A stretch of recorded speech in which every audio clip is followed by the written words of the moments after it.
What if I told you you don't need $1 million to retire comfortably? Yeah, I know, sounds crazy, right? All the information out there says otherwise. You need $1 million, $2 million, the more the better, right? But it's true, and today I'm going to break it down for you in a simple, real-world way. So let's get to it. To start, let's put the reality of the American retirement savings situation into proper perspective with a series of hard numbers. I'm going to include backlinks in the information sources, or of the information sources in the video notes below, just in case you want to do your own research and verify my numbers. When Americans are asked the question, how much money do you think you'll need to have to retire comfortably? Inevitably, the number is something higher than $1 million. In fact, a recent study by Charles Schwab indicated that the number is currently sitting at about $1.8 million. Inflation, right? Maybe 5 years ago, most people would have answered $1 million.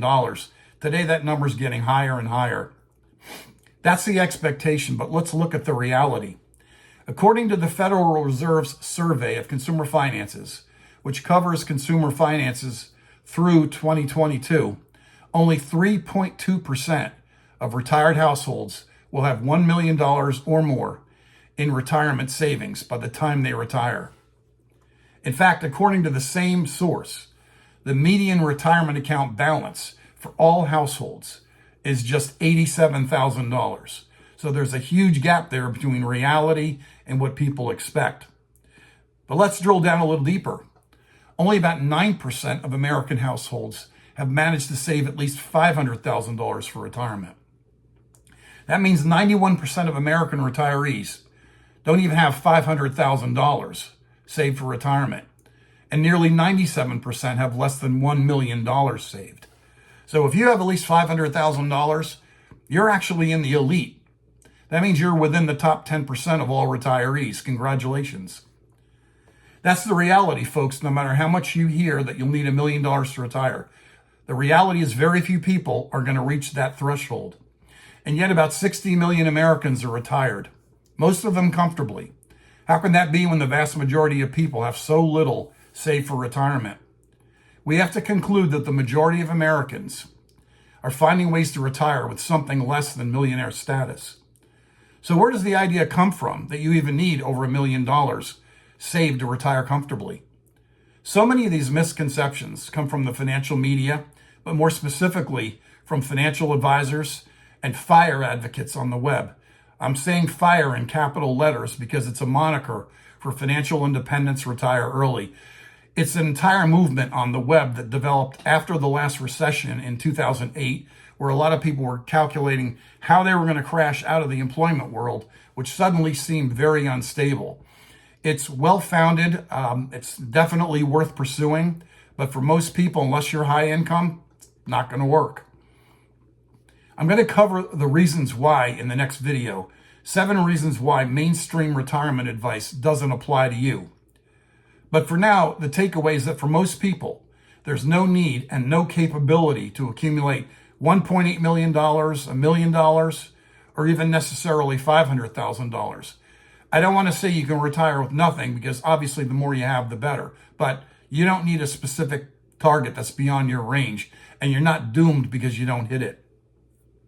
Now let's get into why that's true and why it doesn't even need to be. First, perhaps most important, is that the people who have $1 million retirement plans are high-income people. Let's face it, the higher the income you have when you're working, the easier it is to build up a 7-figure retirement portfolio. If you're making $50,000 or $75,000 a year, you'll be lucky if you can save 10% of your income each year. If you're making $300,000, 25% wouldn't be a stretch. Another thing is that people who are high income probably can't live on modest retirement plan withdrawals like $40,000 or $50,000 or even $60,000 a year that a million or $1.5 million portfolio would provide. Not when they're making $300,000 or more. Second, if you're a moderate income household, Social Security and pensions are going to represent a bigger percentage of your necessary retirement income than they will for high income people. Let's take Social Security as an example. It typically covers about 40 to 50% of your pre-retirement income. So if you're making $75,000 per year, you can expect an annual Social Security benefit of between $30,000 and $35,000. A high-income individual earning $250,000, by contrast, and retiring at age 67 will receive the maximum benefit of $4,018 per month. That's just a little over $48,000. And it'll represent less than 20% of their pre-retirement income. Obviously, you can see where there's going to be a greater reliance on a large retirement portfolio if you're high income. Let's simplify it. Retirement isn't about being rich, and that's exactly what it means if you must have a seven-figure retirement portfolio. It's really about having enough to cover your needs and your wants at a comfortable level, whatever it is you're comfortable with. There's no standard number here. If you can live comfortably on $40,000, $50,000, $60,000 a year, you're probably golden, because that's a very doable retirement income number. And guess what? You don't have to generate that income primarily out of retirement savings. Social Security, pensions, and even side incomes or part-time jobs can get you there. They do for most people. It's pretty obvious. Look around. Most people who are retired, they're pretty comfortable from what I can see. If you don't have $1 million saved for retirement and no prospect of getting it in the future, please don't waste time sweating it. Don't worry about it. Figure out alternatives. That's the most important thing you can do. Focus on these strategies. First, create a retirement budget. This isn't as complicated as it sounds. If you haven't retired yet, start by reviewing your current budget. That could be as simple as tallying up your expenses for the past 6 months or 12 months. I prefer 12 months because some expenses only occur annually or semi-annually. You want the most accurate number possible, because once you retire, it's going to be very difficult to make adjustments. You'll want to average your expenses on a monthly basis. Start by analyzing your checking accounts, credit card statements, savings accounts, any accounts that you regularly spend money out of. Also, don't forget to include payroll deductions. For a lot of people, that's where some of the biggest monthly payments are. For example, health insurance, sometimes loan payments, life insurance, and others. Once you've done that, make adjustments based on what you expect your expenses will be in retirement. They could be higher or lower. For example, you may know that your health insurance expenses will be higher or lower once you retire. It all depends on how generous your employer's contribution to your premium has been. If your employer's been paying 80%, probably once you go on Medicare, your premiums are going to be higher in retirement. If they've been paying, say, 20%, you can almost guarantee that your Medicare premiums are going to be a lot lower. You can adjust for that. There are some expenses that you can deduct. For example, clothing and commuting expenses. You're not going to have them. Another big one, taxes, particularly FICA tax. There's no FICA tax. That's 7.65% of earned income. There's no FICA tax on unearned income, so that will disappear. Also, don't forget to remove retirement plan contributions from your budget. Unless you're going to continue working for your employer on a part-time basis and continue participating in the 401k, just take that out. You're not going to need it. Once you come up with an adjusted monthly figure for what you expect to need in retirement, multiply that by 12 months to get your annual income requirement. So that's your base number. Everything is based on this. This is what you're going to target as far as income or any necessary adjustments you need to make. Second step, assemble potential retirement income sources. You're going to start with Social Securities. It's the most basic for middle-class people. Fortunately, you can get a very accurate estimate directly from the Social Security Administration. I've included a link to their website where you can sign up for an account, and I recommend that you do, even if you're 2 or 3 years away from retirement, because one thing you'll want to do is begin tracking what the benefit will be. You can put in projected income between now and retirement, and Social Security will adjust what the payment will be once you retire.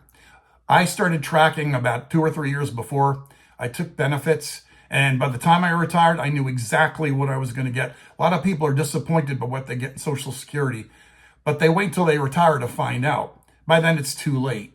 I knew exactly what I was going to get. I was not disappointed. And actually, I thought the benefit was pretty good, all things considered. Social Security is going to base your income, well, your benefit, on numbers of your income over your lifetime. They go all the way back to your first job. Anywhere, any kind of job where you paid FICA tax is going to be included. And they'll adjust that as you move forward. I mean, you might make more or less in any given year between now and retirement. That's why you need to monitor this on a regular basis. Next, you want to take a close look at your pension benefits if you're eligible. I know most people are not. You probably have some sort of employer-supplied documents, maybe an annual statement that gives you an estimate of what your benefit's going to be.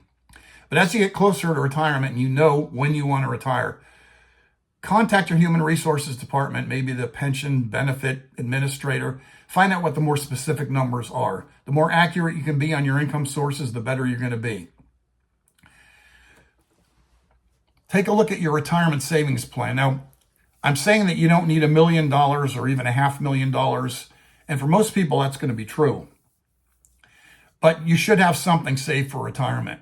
To the point that I think if you don't, you probably are going to need to consider delaying retirement until you build up some money, at least to be a large emergency fund. Because believe me, once you hit retirement, those emergency expenses don't stop coming. You've got to be ready for them. And if nothing else, if a retirement plan can provide a big cushion against that, that's going to help a lot. It'll at least give you a lot more restful nights. As a loose rule of thumb, you can estimate your annual income from your retirement plan at 4% of whatever the balance is. For example, if you expect to have $250,000 in your 401k when you retire, take 4% of that, which is $10,000 per year. Those are the withdrawals you can make and the income you can expect from that plan. If it looks like you may be short, you can investigate income earning opportunities. You can use income from a side business or a part-time job to cover any income shortfall in your budget. There are plenty of options here, including continuing to work part-time for your current employer. Some employers like that. It gives them an opportunity to cut their payroll expense, but they still have you there doing the job, at least on a part-time basis. You could also look for a part-time job with a competing company or a completely different industry if you like. You can also work as a contractor or a freelancer, and this is one of the most flexible ways to earn money in retirement because you bring a lot of skills to the table once you retire. Those don't go away, and you probably don't want them to, just in case. But when you're working freelance or contract, you can usually get more money on an hourly or daily basis than you'll get when you're on a salary because the employer doesn't have to pay benefits. Plus, you're a flexible employee, and you're really being paid for the job that you do more than for the hours you keep. They can be really, really flexible. That's something worth investigating. Finally, consider turning a hobby into a part-time business. Maybe there's something you're passionate about, or maybe you have skills in a certain area. And this is the time, if you can, monetize it. If you're going to do this, plan on doing it, starting it a year or two before retirement. That way you have it up and running and it's already providing a cash flow by the time you retire. I'm going to cover these options in more detail in future videos because this is an increasingly important part of retirement in the 21st century. This is going to be more people than ever semi-retired, more than we can imagine right now. And I think everybody senses the insecurity over Social Security, the lack of pensions, etc. Let's work an example of how this is going to all come together. Let's say your budget analysis indicates that you need $6,000 per month to retire comfortably. That works out to be $72,000 per year. After researching your retirement income options, you'll learn that you can expect $32,000 from Social Security, $16,000 from your employer pension, and $12,000 from 4% withdrawals from a $300,000 retirement plan. That comes to $60,000 per year. So you'll still be short $12,000. But after evaluating potential employment options, you find you can easily make the difference by working 10, 15, or 20 hours per week, either at a part-time job or at a side business. Alternately, you can consider cutting your budget to lower your income requirements. I don't recommend this, at least not entirely, because if you're cutting $1,000 a month, as we are in this example, that's going to mean a very different retirement. It's going to mean the difference between a comfortable retirement and, maybe pinching pennies. You don't want to do that in the final stretch of your life. There is a third option here. You can use a hybrid method. You could cut your expenses, say $500 per month, and then develop an income source, providing the remaining $500 per month. That might be the best choice. Either way, whatever you choose, the problem will be solved. Your life won't come to an end because you don't have $1 million salted away for retirement. So what are your thoughts? Do you have concrete strategies to enable you to retire with less than $1 million? Leave your comments below and let's chat about it. I might even turn your comment into a future video. If you like the video you're watching, hit the like button below and subscribe to the channel. Thank you for watching.